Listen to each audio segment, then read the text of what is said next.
सम्पूर्ण हिन्दू धर्मावलम्बी तथा हिन्दूमा आस्था राख्ने हामी जस्तो हिन्दूहरूसँग सम्बन्धित एउटा महत्त्वपूर्ण आदेश सर्वोच्च अदालतले दिएको छ। हालै सुप्रिम कोर्टले यो भिडियोमा सोही सर्वोच्च अदालत वा सुप्रिम कोर्टले दिएको महत्त्वपूर्ण आदेश जुन कि हिन्दू धर्मसँग सम्बन्धित छ र हिन्दुत्वसँग सम्बन्धित छ त्यसैको जानकारी।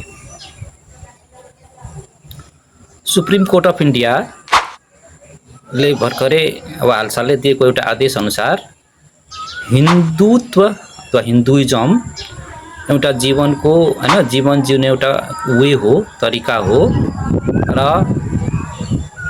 हिन्दुइजम प्रुभ गर्नको लागि मन्दिर नै जानु पर्दैन।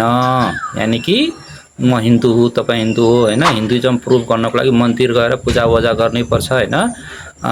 त्यो हुन्छ नि, त्यो मन्दिर गएर एकदम पूजा गर्ने त्यस्तो टाइपको चाहिँ त्यो प्रुभ गर्नको लागि मन्दिर चाहिँ जानु नै पर्दैन हैन। यो के हो त, एउटा हिन्दुइजम वे अफ लाइफ हो हैन, यो एउटा आस्था हो। यसको लागि मन्दिर नगए पनि हिन्दुइजम भनेको हिन्दू नै हुन्छ भन्ने कुरा हालै सुप्रिम कोर्ट अफ इन्डियाले एउटा आदेश जारी गरेको छ। सोही जानकारी यो भिडियोमा यहाँलाई मैले दिएँ।